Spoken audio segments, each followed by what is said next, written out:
What's up guys, Levi here, and welcome to my Halloween series review. So, the idea for this series is that once a week, every week up until the 31st of October, I am going to be dropping a Halloween review. In these reviews, I'm just going to be going through the film, going through the plot and everything, and then following on from that, I'm going to be talking about things like the director, the characters, behind the scenes, fun facts, the soundtracks, and any criticisms that I may have about these films. So for this one, we're doing the original one, the 1978, and then next week will be Halloween 2, then the week after it'll be 3, and just so on until October 31st when Halloween Ends is going to be uploaded, which I think that's going to be a bit of a good one, that one. So Halloween 1978 kicked off a beloved franchise that up until this day is still running strong, even if a lot of people didn't like the Blumhouse trilogy, still has a huge devoted fan base within the horror community. So, directed by John Carpenter and Deborah Hill, the story follows Michael Myers and Laurie Strode on Halloween night in 1978, 15 years after Michael Myers killed his sister in 1963.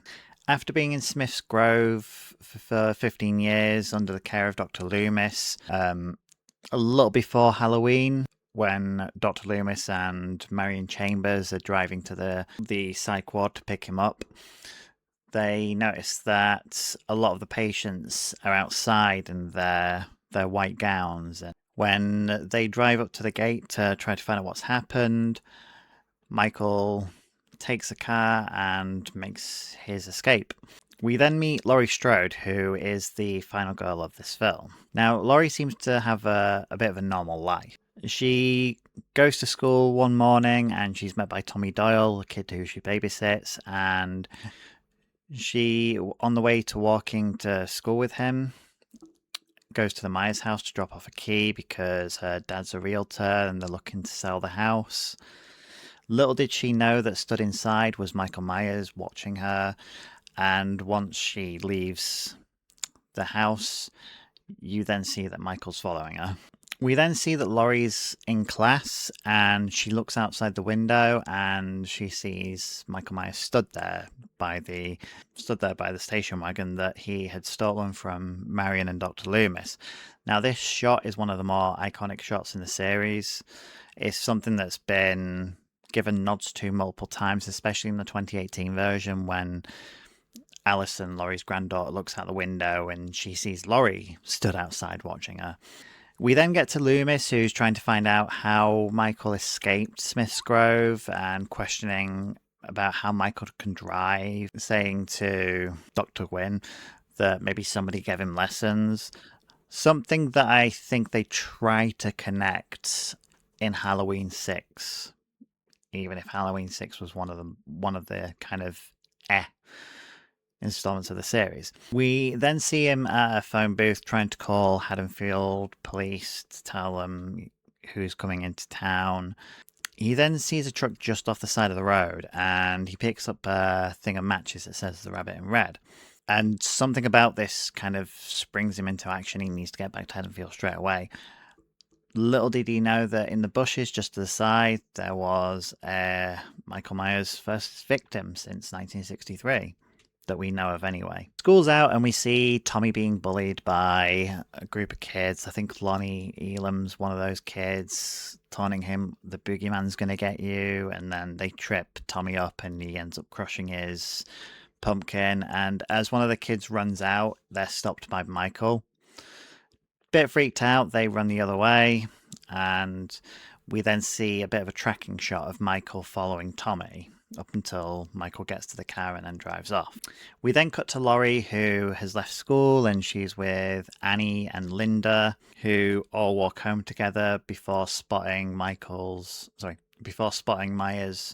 driving past them in the station wagon. Now, them thinking it's somebody that they know. Annie makes a sarcastic comment, speed kills, and then the car just hits the brakes. It's just at a standstill and it kind of freaks the trio out. He then drives off, and after Linda totally departs the group, Laurie then sees Michael in the distance whilst Annie's looking in her bag for something.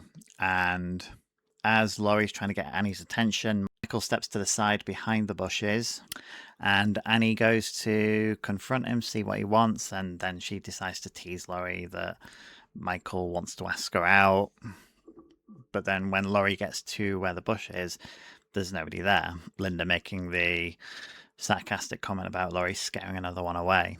After Annie then departs to go home, Laurie's still kind of fixated on these bushes because of what she's just seen, and then she bumps into Sheriff Brackett, who is Annie's father. Sheriff Brackett, kind of apologizes and then says one of the more iconic lines from the film, "Hey, it's Halloween, everyone's entitled to one good scare." After Laurie gets home, she goes to her bedroom, goes to the bedroom window. She looks outside, and in the neighbor's garden, behind a bunch of blowing laundry, you can just see Michael stood there staring up at her. And in a bit of a weird scene where it cuts to Laurie looking down at him, and then it cuts back, and Michael's gone. Bit of a choice, but I think it was just kind of like character building, the idea of Michael's being kind of like the embodiment of evil. Like he could just literally be anywhere at any time. But Laurie, who is freaked out, she steps back, closes the window, and then she gets a phone call. She answers the phone call, asks who it is. There's nobody on the other end. Then she hangs up, and then the phone rings again. And it turns out that it was Annie, but Annie couldn't be heard the first time for whatever reason. We get back to Loomis, who has just arrived in Haddonfield to track down Michael Myers. He meets I believe he's a caretaker of a cemetery, who's going to show him Judith Myers' grave. And whilst the caretaker's telling them this like really creepy story, Loomis asks him, are we close? And we find out that there's a gravestone missing, and then Loomis asks the caretaker, whose gravestone is this? And he gets a response, Judith Myers, and you get the line from Dr. Loomis, he came home. We then see Laurie meet Annie, who is giving her a ride to go babysit Tommy Doyle whilst Annie goes and babysits Lindsay Wallace, not knowing that following them close behind is this same station wagon that stopped in its tracks after Annie made the sarcastic comment. They stop outside of a hardware store where Annie's dad, Sheriff Brackett, is at, and they're investigating a break-in, and Sheriff Brackett tells them what they stole: Halloween mask, rope, and a couple of knives. Once Laurie and Annie leave, we then see Dr. Loomis approach Sheriff Brackett to try to talk to him about who's just escaped Smith's Grove, who's coming to Haddonfield, who he believes is already in Haddonfield. And once Sheriff Brackett tells Dr. Loomis, give me 2 minutes, we then see Michael drive past Loomis, and Loomis is just completely unaware. It was one of those like so close yet so far sort of situations. So whilst Annie and Laurie are continuing on traveling to their babysitting jobs, they're talking about high school sort of stuff, and Laurie lets slip that she has a crush on Ben Tramer. Then we get back to Sheriff Brackett and Dr. Loomis, who have gone to the Myers house to investigate, see if he's there. They find no one there, but they do find a dead dog, with Loomis saying the line, "He got hungry," which kind of implies that Michael killed the dog and then ate it. He then tells Sheriff Brackett the story of how he came to meet Michael. He met this kid when he was 6 years old. He had this blank, expressionless face and the blackest eyes, the devil's eyes. And then the girls arrive to their babysitting jobs, not knowing that Michael somehow already there and is seeing, I think, Laurie go into Tommy's house. Annie calls Laurie to then tell her that she's managed to set up a date between her and Ben Tramer, and Laurie, in a bit of a panic, is trying to get her to call the whole thing off. In yet another infamous shot within the series, Tommy looks outside the window and sees Michael Myers stood outside of Lindsay Wallace's house, staring right at him. As he tries to get Laurie's attention, Laurie goes to the window, looks outside, and there's nobody there. Again, Michael Myers has disappeared. After Annie then spills something down her top, she has to end the call with Laurie because she needs to get out of the clothes and get them washed. And as it's happening, Michael's stood outside the kitchen door, staring in at her. And then we see Lindsay's dog appear in the film. Now, Lindsay's dog starts barking at Michael. Annie, who's inside, can hear it, says to Lindsay, the dog's barking again, and then the dog all of a sudden stops barking. Annie thinks that the dog made a new friend. Unfortunately, the dog didn't. The dog was killed by Michael Myers. She then goes outside to clean her clothes because the laundry room is outside the house for some reason. Paul then calls the phone and Lindsay answers. Lindsay tries to find Annie, who ended up getting stuck inside the laundry room. And once Lindsay manages to free her, they both go back into the house, and Lindsay picks up the phone saying she got stuck in a window. Paul tells Annie that he's managed to sneak out and that he wants to see her for some fun times. So Annie drops off Lindsay with Tommy and Laurie and goes off to see her boyfriend. Upon trying to get into the car, she pulls at the handle, the door's not opening, and she's like, I need the key. So she goes back into the house, gets the keys, goes back out, and without even thinking, she manages to open the door and sit in the car. Then when she kind of realizes, wait a minute, this door was locked, Michael pops up from behind her, starts choking her, and he's trying to hit the car horn to get someone's attention. And Michael pulls out a knife and cuts her throat. And she slowly dies, slides down the window, and then leans her head on the car horn, which then goes off for quite a while. Tommy, who decides to play hide and seek with Lindsay, he goes and hides inside of a curtain in an attempt to scare her. And once Tommy looks out the window, he sees Michael carrying Linda's body into the house, managing to open the door without even pulling at the handle. This then sends Tommy into a bit of a frantic panic, telling Laurie about the boogeyman. The boogeyman's there, and Laurie doesn't believe him, tells him to stop it, and then Lindsay's like, I believe you, Tommy. We then go back to Loomis, who stood outside the Meyer house, and we see those kids that were bullying Tommy from earlier in the film. Lonnie Elam is part of that group, and as he goes to the door to try to, I don't know, touch the door or try and go inside, Loomis, in a bit of a dick move, kind of covers his voice and is like, hey, Lonnie, get your ass away from there. And Loomis is looking very proud of himself, scaring these kids off, and then he's frightened by Sheriff Brackett, who puts his arm on his shoulder. Sheriff Brackett says that they can't find anybody. Haddonfield is families. It's a quiet town. And then Loomis tells him about, this young boy who's sitting, staring at the wall, staring beyond the wall, and tells Brackett that death has come to his little town. Linda and Bob then arrive to Lindsay's house, and they're sat in the van. They're planning what they're going to do with a very questionable line, which I don't know if it was left in by accident. They go into the house, but they don't find Annie. They call Laurie, who tells them that Annie's gone to meet Paul, so they're kind of excited at the prospect of having this random house all to themselves. And they start to get their freak on in the living room, not knowing that Michael Myers is stood in the doorway watching them. So after continuing with their non-PG things in the bedroom, Linda gets Bob to go downstairs and grab her a beer. To which Bob says one of the lines that you must never say in a horror film if you are talking to Randy Meeks from the Scream franchise, being, I'll be right back. Don't get dressed.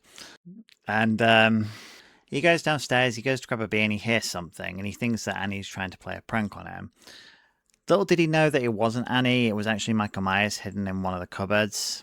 He, in one of the more infamous shots in this series, gets choked by Myers, lifted up, and stabbed through the chest and pinned to the wall. And again, another iconic Myers sort of taunt is that he just stands there admiring his work, does the head tilt, which I probably just butchered there, but now in one of the more funnier scenes of this film, Linda is then greeted by who she thinks is Paul in the bedroom door, because Michael Myers has put on a bedsheet over him to basically pretend to be a ghost and has put Paul's glasses on over this bedsheet, which definitely shows that Myers still has that kind of childlike mentality to him, which is something that does get explored in further films. Upon no response from Michael for obvious reasons, Linda then goes to call Laurie, And just as Laurie picks up, Michael starts choking Linda, and Linda's moaning in a way that kind of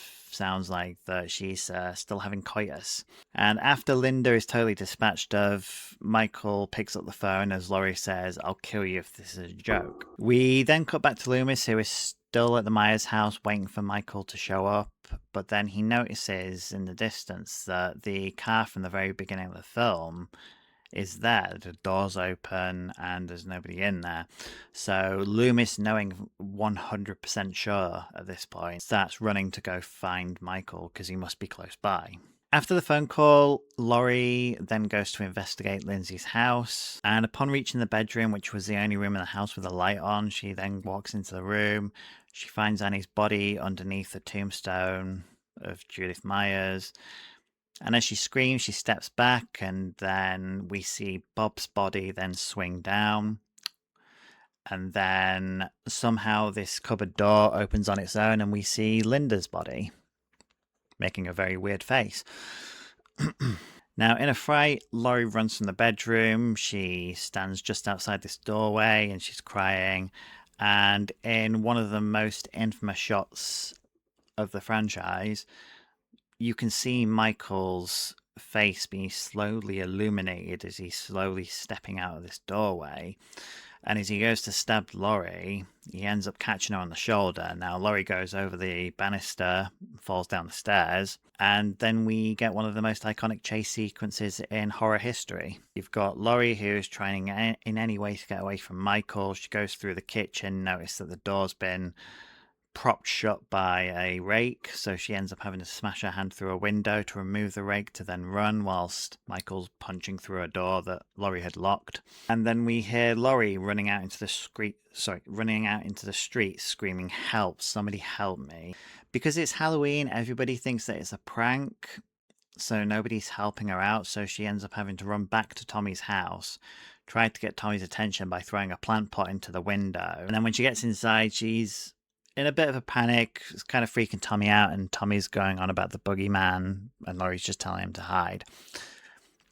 Then she realizes that a window's open and that Michael must be in this room with her, so she ends up sort of hunching down next to the sofa and picks up the knitting needle, which is one of the more popular weapons of this franchise.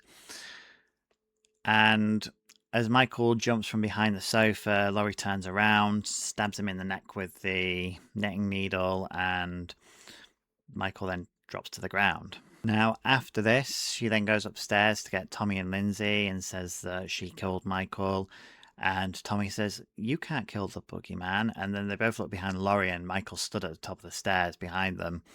So Laurie throws Lindsay and Tommy into the kids' bedroom, and then she goes into the master bedroom, hides inside a closet, and this is probably one of the most memorable scenes of the film because it's been referenced a number of times, where Michael steps outside of the closet, starts shaking at the door, and then he starts rattling, and then he then ends up punching through this door, catching the light on his way in, basically illuminating his face, illuminating the scene.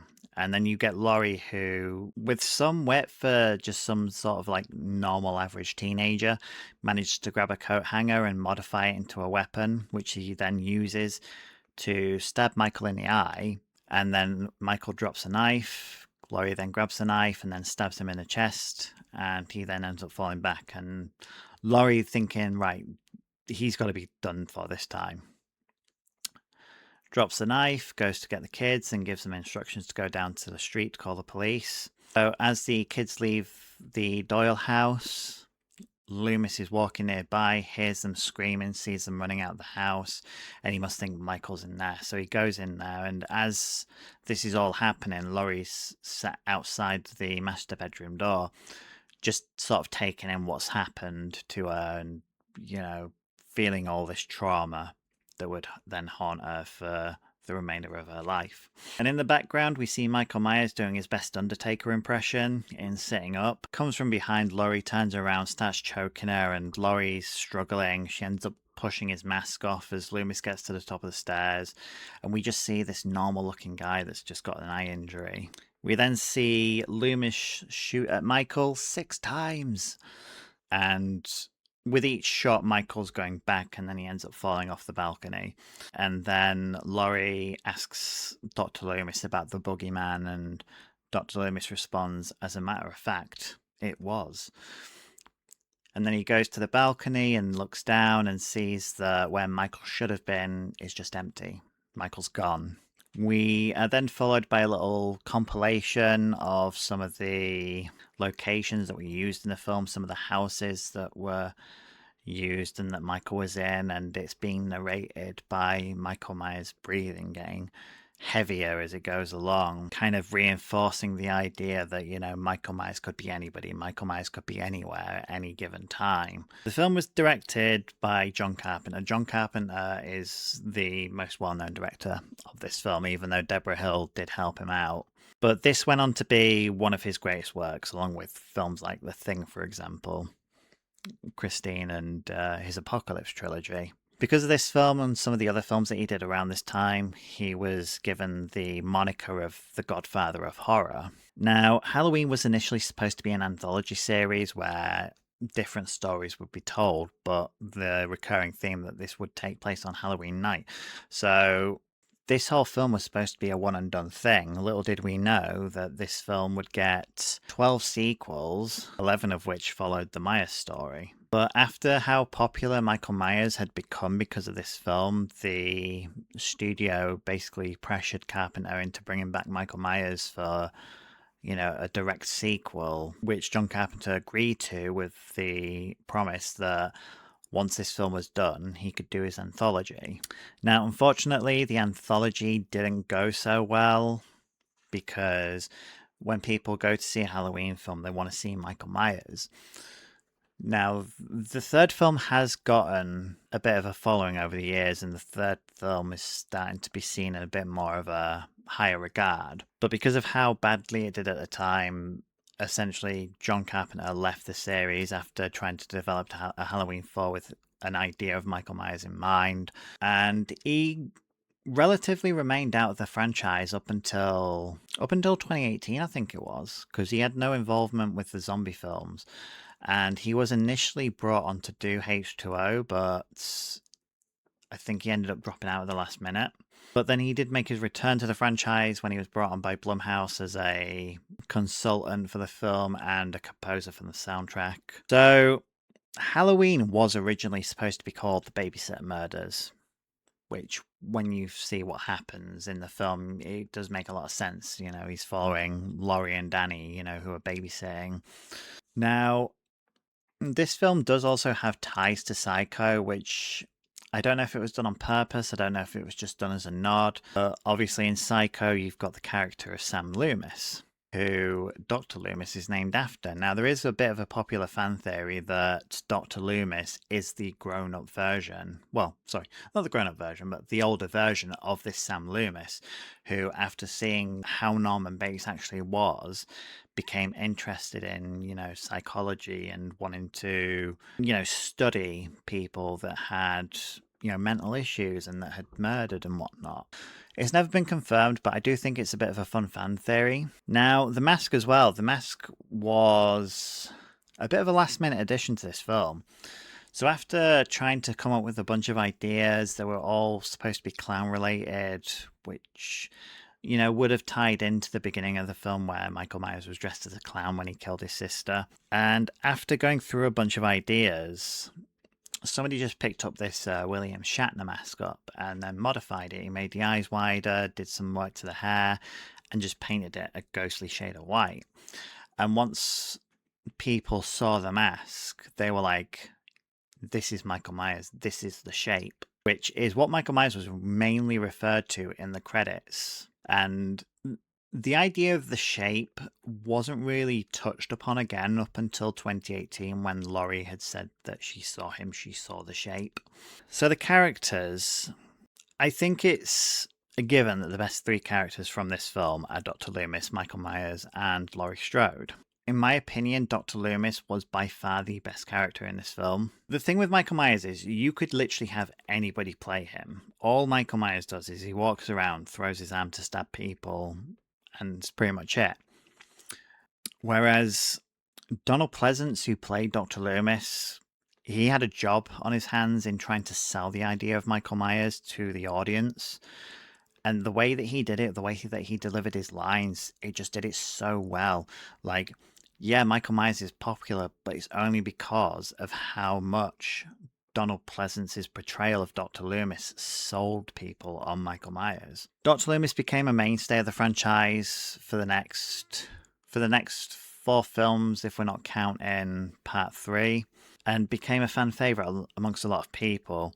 He's one of my personal favorite heroes of the series, and it was just pretty cool and interesting to see how much further into madness that Dr. Loomis descended. So you have somebody that's just looking for Michael in this film.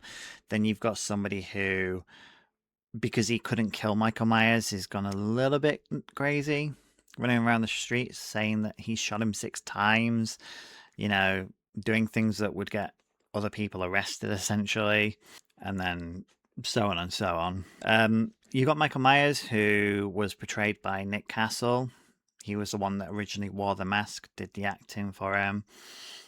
And Nick Castle's portrayal is one of those things where you could literally bring up this saying, is like often imitated, never replicated. Because throughout the series, you've had multiple portrayals of Michael Myers. In trying to imitate what Nick Castle did in the original film, it just felt, you know, a little bit too robotic. It felt a little bit too slow.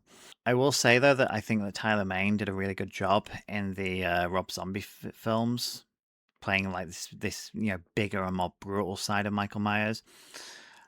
And I do have to give a shout out, because until James Jude Courtney came in and absolutely knocked it out of the park with those 3 films, Nick Castle was by far the best portrayal of Michael Myers. This will depend on the day for me, because you just can't beat the classic, but at the same time, James Jude Courtney did so well in the films that he was given. Like, some days it'll be Nick Castle, some days it'll be James Jude Courtney. And then we've got Laurie. Now, Laurie Strode was Jamie Lee Curtis's feature film debut, as far as I'm aware. It was introducing Laurie Strode in the credits. Because of this film and a couple of other films she did, such as The Fog and Prom Night, she gained the moniker of the Scream Queen. But after Halloween, she started a couple of more films in the horror genre, but then mainly kind of left the genre behind for a little bit up until H2O, when she was brought back on. But yeah, this was like the first instance and sort of like the first term of the use Final Girl because of Laurie Strode, which I think is pretty cool. So in terms of like cinematography and like behind the scenes, so they had a bit of a job on their hands to do, because they needed to somehow make the place that they were shooting at look more autumny, because I think they were doing it in the summer. So they basically had to source out a bunch of fake leaves that they could just literally chuck anywhere to make Haddonfield look more like, you know, a Halloween setting. Now, the use of the blue tint in this film, I have to say, is some of the coolest, like, gradients to a film that I've ever seen. It was something that was very scarcely replicated. Now, there were some films in, like, sort of the 80s that had that sort of hue to it. Then, when they got remastered, they were kind of, like, brightened up and made kind of looking more normal, which I do think kind of took away from what those original films brought. Luckily, Halloween's not been touched, and it's not been touched in, you know, as far as the fact that for Halloween Kills, the guy that was doing the cinematography for that basically tried his best to replicate that blue hue when doing the flashback sequence. And I've got to say that his take on it was really good. You know, watching Halloween Kills for the first time and seeing that flashback sequence, it was like watching the first film all over again. Then you've got a lot of the shots that were iconic, you know, stood the test of time, that were infamous, such as Michael standing at the station wagon looking into the classroom at Laurie. You have the shot after he's killed Bob, the shot after Dr. Loomis has just shot him 6 times and he's fallen out the window and you just see him on the ground, and then it cuts away and then it cuts back and he's gone. The first kill was said to be Deborah Hill doing POV, which is why it kind of looks a little bit weird. You know, like you're looking at like through the eyes of a mask and you're just seeing this arm doing this essentially, which looks very wrong, you know, with a knife. because that was like the best way at the time that they could film a POV shot. When Michael had escaped Smith's Grove as well, and he jumped on top of the car, if you slow the film down and pause it at like the right moment, when you see Michael's hand smack at the window, you can see the wrench that's been tied to his hand so that it could break the window on impact. It's kind of one of those blink if you miss it, because I know it's there. I can see it every time now. And Dr. Loomis's conversation with Brackett about meeting this small boy with a pale blank expression, it mirrored an experience that John Carpenter had where he was visiting this it was either a hospital or some sort of psych ward, and he looked into a room and just saw this kid just sat there with the most blank expressionless face. And it was said that this interaction was what inspired John Carpenter to write this film. Something that a lot of people have noticed over the years is that in this film there was very little use of blood. I think the only times it was actually used in this film was when Dr. Loomis had found the rabbit in red matches, and then it sort of panned over to the bushes and you saw this victim. And then you could see that Laurie was bleeding on her arm because she'd got stabbed in, well, she got slashed on the arm. That was something that was kind of rectified in the second film because they kind of wanted to go bigger with it, and they kind of wanted to make the kills a little bit more brutal, so they used a lot of fake blood to sort of like really, hone in on the fact that they wanted this film to basically be a bit more of what a horror film is now viewed as nowadays, because it's impossible for there to be it's almost impossible for there to be a slasher nowadays where there's no blood. Obviously, you got films like The Conjuring, which sort of leans more into like the supernatural horror, which you don't really need blood for that.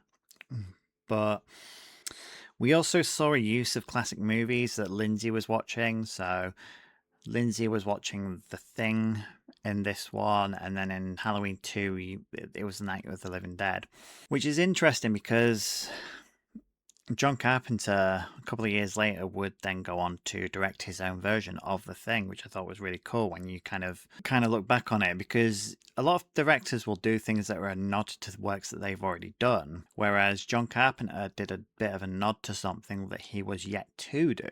Now, how realistic is Bob's death scene? Because I know that this has been debated over the years. Because there's been questions of like the knife size, how strong this knife has got to be to withstand the weight of Bob's body being pinned to a wall, like sort of in the air.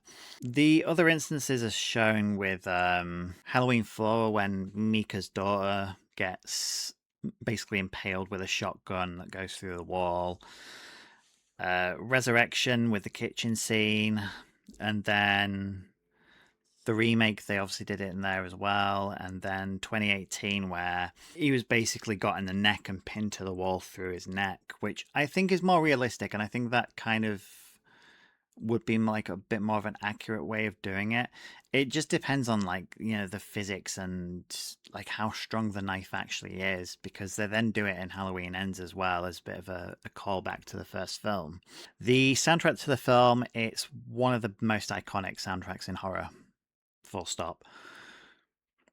It would be really, really hard to find somebody that I could play the intro theme to and they wouldn't know what it is, because it's just so recognizable. Like, you hear those keys on a piano.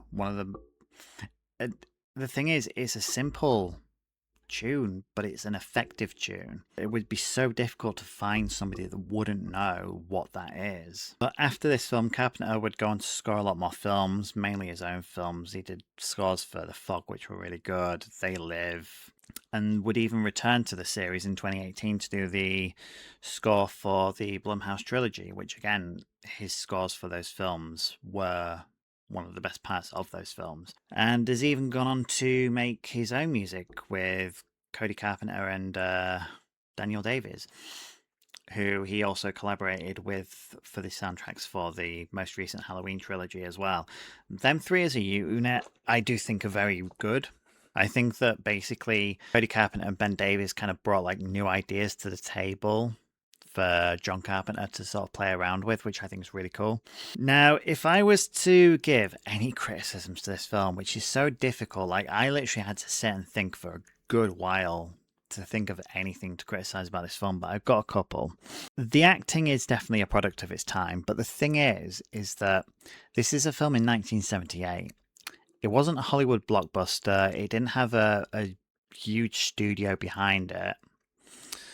Like, this was something that was done for basically peanuts and ended up becoming very successful at the box office before them getting picked up by bigger studios.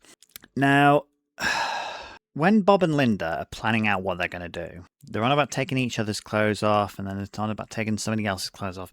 And then they say, and then we'll take off Lindsay's clothes. Now, that's a line that every time I watch this film is a little bit disturbing.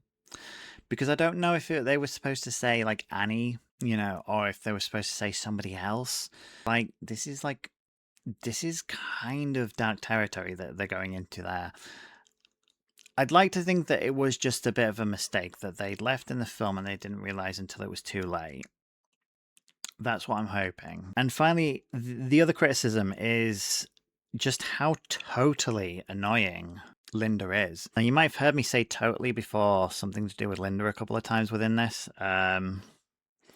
Yeah, she basically said totally 11 times in this film, which she isn't even in the film that long, and she managed to say it totally 11 times. I don't know if this is just me just being irritated, like unreasonably or something like that, but it is something that has been picked up on. Fun fact, or maybe it's not a fun fact, but I actually played a drinking game once when watching Halloween.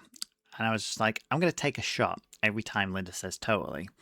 7 shots in that short time. I ended up passing out before the film was even over. But yeah, like, those are my criticisms of the films. Like, it's very difficult to find the criticisms for something that's such a classic. But with those 3 bits, I do think that they did need mentioning. So the film would spawn 12 more follow-ups. 2 of those being remakes, and a lot of timeline changes as well. You've got the original timeline, then you've got the Cult of Thorn timeline, then the H2O timeline, the remake timeline, the Blumhouse timeline. Apparently, with this new series that they were supposed to be doing, it was going to be like a reimagining, so that would have probably been another timeline with them doing a film for the 50th anniversary. Can only imagine that this is going to branch out into another timeline. But yeah, there was supposed to be a TV series after Ends. I think Miramax got the rights to do a TV series, and then they just decided, you know what, we'll just do a film for the 50th anniversary. But because of this film, Michael Myers definitely went on to become one of the most iconic horror characters of all time. And the film itself spawned a wave of other slashers, including films like Friday the 13th, which was done as literally a response to the film Halloween. But yeah, overall, Halloween, what else can you say about it? It is definitely one of the most... It's definitely one of the most memorable and iconic and infamous horror films to have ever been released. Yeah, some of the sequels really didn't work. Some of the sequels were really good. Some of the sequels, it just needed a bit of time for fans to have it grow on them.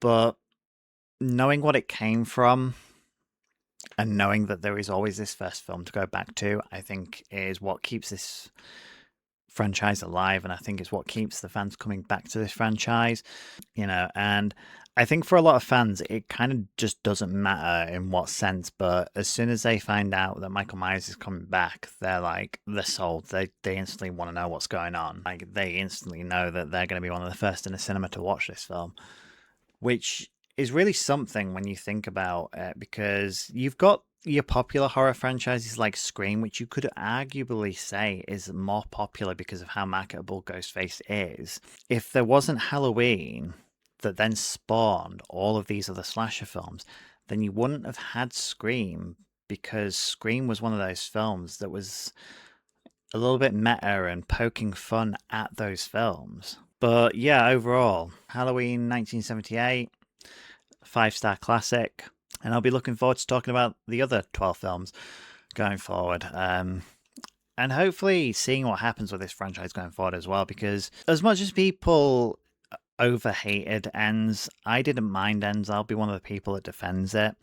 But at the same time, I wouldn't want the franchise to end with Halloween Ends. It's inevitable that Michael's going to come back in some shape or form. But yeah, what are your thoughts on the Halloween 1978 film? Let me know in the comments. And as always, thanks for watching, and I'll see you in the next one.